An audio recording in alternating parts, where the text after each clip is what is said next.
जैसा आप उचित समझें। अगर आप कहें तो मैं पहले बोल सकता हूँ, कोई प्रॉब्लम नहीं है।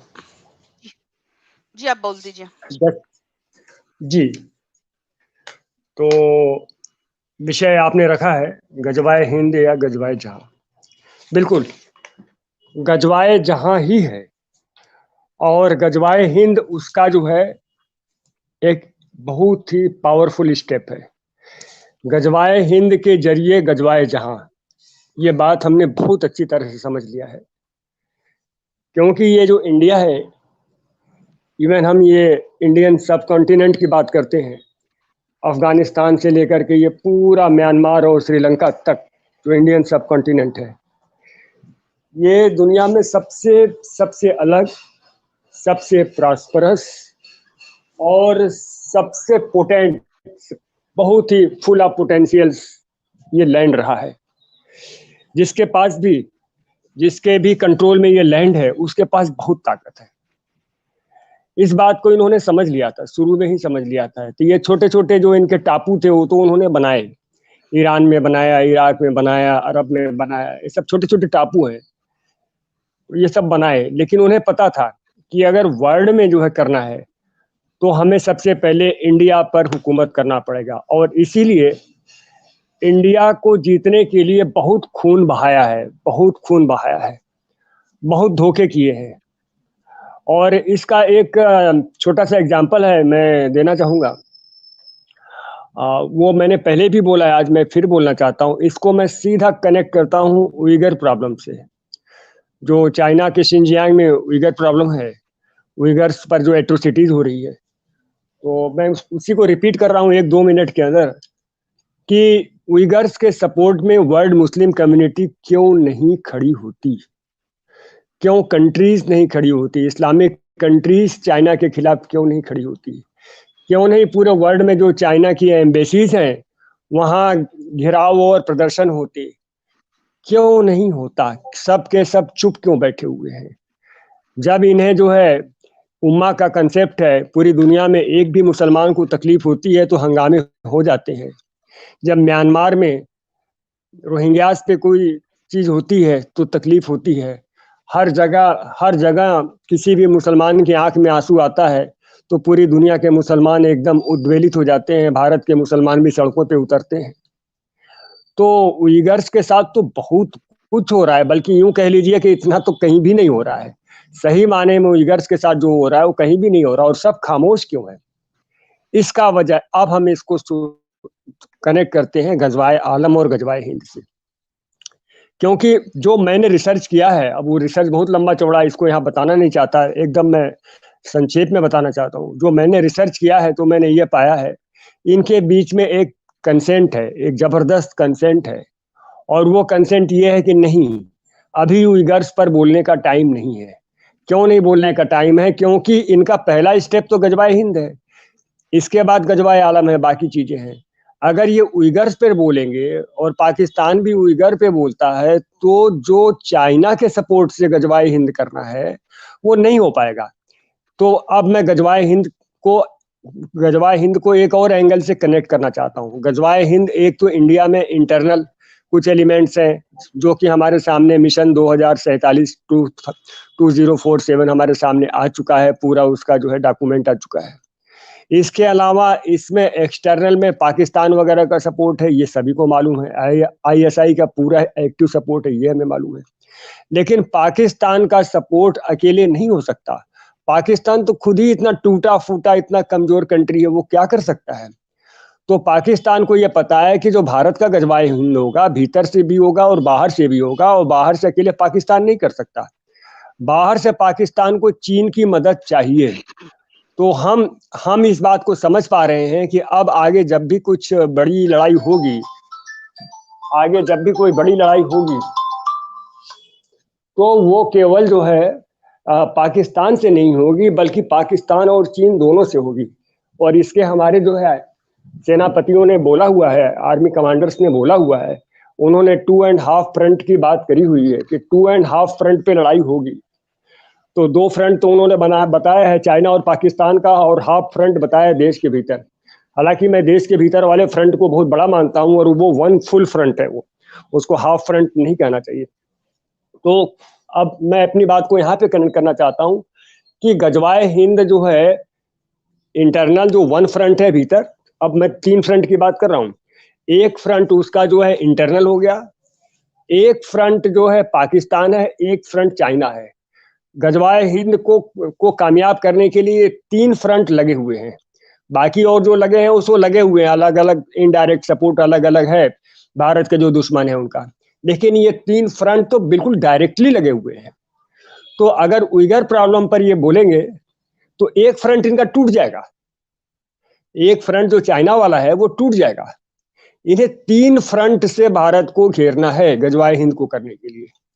और इनकी अगली प्लानिंग ये है कि जिस दिन गजवाए हिंद कामयाब हो गया तो जो इंडिया का इतना रिसोर्सेज है जब इनके कंट्रोल में आ जाएगा, तो इसके बाद तो फिर ये गजवाए आलम की तरफ बढ़ेंगे, फिर उइगर प्रॉब्लम को भी सॉल्व करेंगे।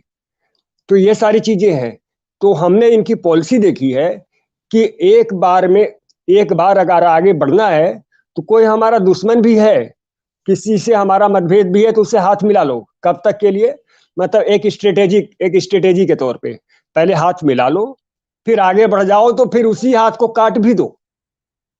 पहले उससे हाथ मिला लो, क्योंकि अभी हमें उससे मतलब है, अभी हमें उसकी मदद चाहिए। तो पहले उससे हाथ मिला लो और अपना काम निकल जाए तो उस हाथ को काट दो, क्योंकि इन्हें हाथ तो काटना है। इनके सामने दूसरा कोई है ही नहीं, एक ही चीज इन्हें करना है। तो वो चीज तो है, और ये हमने देखा है, कई बार हुआ है जब इन्होंने जोगेंद्र नाथ मंडल के साथ ऐसा किया। जब इन्हें बांग्लादेश में बहुत सारे इलाके शामिल कर रहे थे इंडिया के, जोगेंद्र नाथ मंडल से हाथ मिलाया, और फिर इसके बाद उनके जो फॉलोअर्स है उन्हीं की ऐसी की तैसी कर दी। तो ये हमेशा करते हैं। तो ये बिल्कुल क्लियर बात है कि गजवाए हिंद इनका टारगेट है, लेकिन वो अल्टीमेट नहीं है। अल्टीमेट गजवाए आलम है, और उसके लिए इनको एक बहुत बहुत ज्यादा रिसोर्सेज चाहिए, बहुत बड़ा पावर चाहिए। उसके बिना ये गजवाए आलम नहीं कर सकते हैं। तो उस पावर को पाने के लिए इन्हें इंडिया पे कंट्रोल चाहिए, और इसमें ये 3 फ्रंट काम कर रहे हैं। ये हमारा पहला पॉइंट है। इसके बाद मैं दो तीन पॉइंट और बोलना चाहता हूँ लगातार।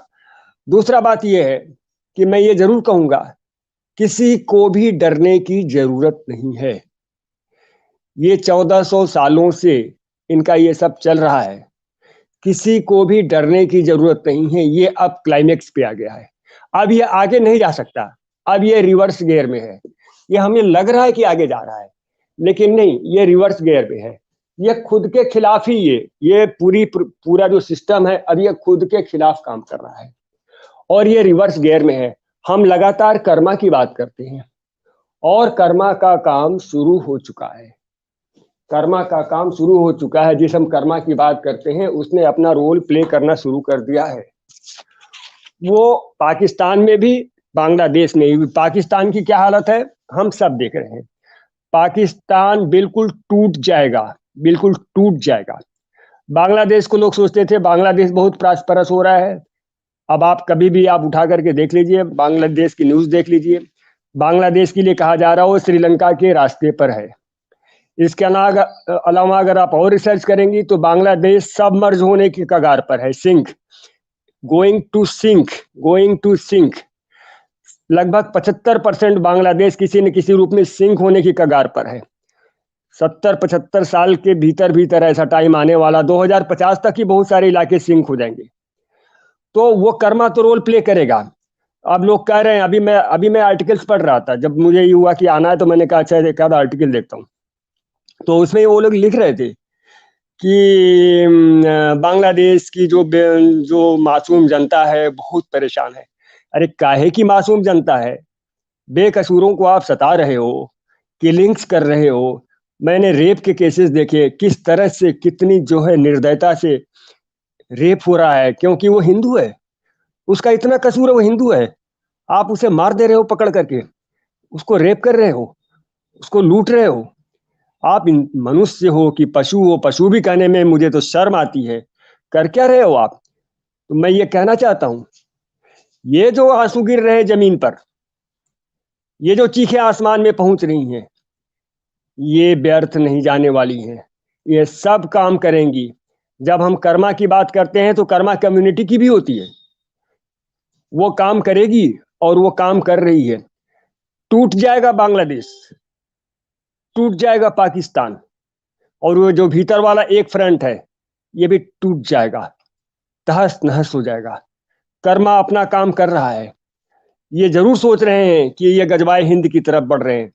मैं आपको बता रहा हूं जी, सभी दर्शकों को बता रहा हूं, मैडम जी आपको भी बता रहा हूं, मैं जो देख पा रहा हूं, मैं मनन में जब आंख बंद करके जो मैं देख पा रहा हूं, वो बोलते हुए मुझे डर लगता है, मेरी जीभ कांपती है। मैं बोलूं तो क्या बोलूं? मैं ये देख पा रहा हूं, ये बहुत बड़ी गलती कर रहे हैं। अरे मैं क्या तो कहूं, मैं वो तो इतने शब्द इतने खतरनाक है, वो शब्द बोलते हुए मुझे डर लगता है। मैं जल्दी कोई कड़ा शब्द नहीं बोलना चाहता। मैं अलर्ट कर रहा हूं, मैं अलर्ट कर रहा हूं। ये जो नेचर है ये खामोश नहीं है, ये बहुत देख लिया इसने। अब आप जो है सावधान हो जाएं, अब आप सावधान हो जाएं। कर्मा का जो आपने बीज डाला हुआ था ना, वो बीज अब पूरा डेवलप हो गया है, पूरा। अब उसके फल खाने के लिए तैयार हो जाएं आप। अगर आपने जहर बोया है तो जहर खाने के लिए तैयार हो जाइए। आप जहर ही खाएंगे, आप अमृत नहीं खा सकते। आपने जहर बोया है, जहर का ही फल मिलेगा, और आपके मुंह में ठूस देगी नेचर। आप ये मत समझना कि आप मुंह बंद कर लोगे तो नहीं खाओगे, आपका मुंह खोल के आपके मुंह में ठूस देगी। आप तैयार हो जाओ उसके लिए, बहुत हो गया। तो बिल्कुल कोई डरने की जरूरत नहीं है। 2 पॉइंट, पहला पॉइंट, यस, गजवाए हिंद का पूरा इरादा है, लेकिन वो एक स्टेप है उनकी नजर में, उनकी नजर में, कुदरत की नजर में नहीं, उनकी नजर में। ऐसा थोड़ी होता है कि जो वो सोचेंगे वही हो जाएगा, उनकी नजर में वो एक स्टेप है। इसके बाद गजवाए आलम, कुछ भी नहीं हो पाएगा जी, न गजवाए हिंद हो पाएगा न गजवाए आलम हो पाएगा। सारे सपने धरे के धरे इनके रह जाएंगे। इन्होंने जो बीज बोए हैं वो फल अब ये खाने के लिए तैयार हो जाए, और इनका कर्मा पूरा डेवलप कर चुका है, अब अपने कर्मा के फल खाने के लिए ये तैयार हो जाए। और ये जो भी लोग इसमें मददगार हैं, चाहे वो बांग्लादेश हो, बांग्लादेश में भी इंटरनली बहुत कुछ चल रहा है, पाकिस्तान में भी इंटरनली बहुत कुछ चल रहा है, और जो भी लोग इसमें मददगार हैं, जो इंडियन लैंड है ना, ये मामूली नहीं समझना इसको, ये देवभूमि है। ये भूमि जो है, यहाँ यहाँ देवता की शक्तियां जो है, इसके इसके जर्रे जर्रे में, इसके जर्रे जर्रे में डिवाइन एनर्जी है, ये रिफ्लेक्ट बैक करने वाली है। अब आप तैयार हो जाइए, कोई प्रॉब्लम नहीं होने वाली है जी। बहुत लंबी बात मैं नहीं कहना चाहता हूँ, 2 पॉइंट पे मैंने बात कही है। कोई गजवाए हिंद नहीं, नहीं जो है सफल होगा, नहीं सक्सेसफुल होगा, लेकिन ये कोशिश करेंगे जी।